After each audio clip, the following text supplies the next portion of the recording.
कुदरत का इंसाफ। 40 रुपए के 40 लाख। आज सुबह काम पर निकल रहा था, तभी घर में कुछ हलचल सी लगी, जैसे कोई अप्रत्याशित, कोई अनहोनी घटना हो गई हो। मैं बैठक में गया तो वहां मेरे स्वर्गीय पिताजी के परम मित्र के सुपुत्र श्री विनोद सिंघानिया जी मेरे परिवार के साथ बैठे हुए थे। उनके माथे पर बल पड़े हुए थे। विगत 80 वर्षों से हमारे और सिंघानिया जी के पारिवारिक मित्रता के संबंध रहे हैं। इनके पास पीढ़ियों से अकूत धन संपदा रही है। मूलतः सिंघानिया परिवार का खानदानी व्यवसाय ब्याज पर धन देना था। इसके एवज में ये लोग मकान, दुकान, जेवर आदि गिरवी रखवा लिया करते थे। 20 सालों से ये सिविल कॉन्ट्रैक्टर थे हमारे शहर में। ये वो भैया थे जो करीब करीब 8-10 साल से हमारे घर नहीं पधारे थे, और सदा इनके व्यवहार में घमंड की अति रहती थी। तो मन में और भी अधिक उत्सुकता जागी।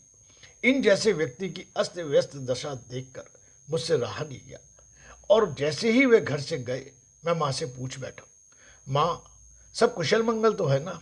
ये विनोद भैया आज अपने यहाँ इतनी सुबह किस लिए आए, जो कभी सीधे मुंह बात तक नहीं करते थे? माँ ने जो बताया वो मेरे लिए घोर आश्चर्य था।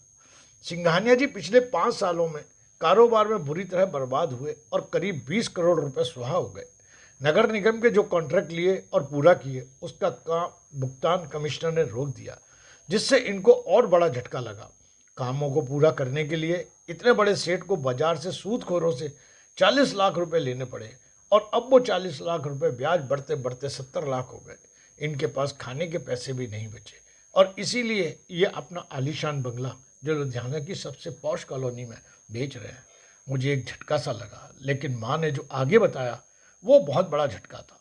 ऐसा आश्चर्य था जिसने ये लिखने पर मजबूर कर दिया मुझे। माँ ने बताया, आज से करीब 50 साल पहले एक गरीब बूढ़ी महिला ने बड़े सिंघानिया जी से 40 रुपए उधार लिए थे, और उसके एवज में अपनी चांदी की मोटी मोटी पायल, झुमके, चेन आदि इनके पास गिरवी रख दी थी। वो बूढ़ी माँ ने खून पसीना एक करके 3-4 साल में 40 रुपए मैं ब्याज चुका भी दिए, लेकिन ये सिंघानिया के मन में चोर समा गया। ये उसको झूठ हिसाब किताब बतलाकर जबरन ब्याज पर ब्याज बढ़ाते रहे, और उसके जेवर देने से साफ मना कर दिया। कुछ महीनों के संघर्ष के बाद वो बूढ़ी माँ थक गई। हमारा निवास पास ही में था, और मैं तब नई नई शादी करके आई थी तेरे पापा के साथ। उस दिन वो बूढ़ी माँ सिंघानिया जी के घर आई और फूट फूट कर रोई। रोते रोते बस एक बात बोल रही थी, तेरा सर्वनाश हो, मेरे 40 रुपए तेरे कड़कड़ से निकलेंगे। नहीं चाहिए मेरे को मेरे जेवर, तू ही रख, अब तेरी तबाही का कारण होंगे मेरे ये जेवर। फिर कुछ समय बाद वो बूढ़ी अम्मा इस दुनिया से चल बसी, और बूढ़ी अम्मा की बद्दुआओं का ही असर था कि 40 रुपए आज 50 सालों में 40 लाख मूलधन प्लस 30 लाख ब्याज होकर 70 लाख हो गए। इन 70 लाख की वजह से सिंघानिया जी की जीते जी मरने वाली हालत हो गई है बेटा।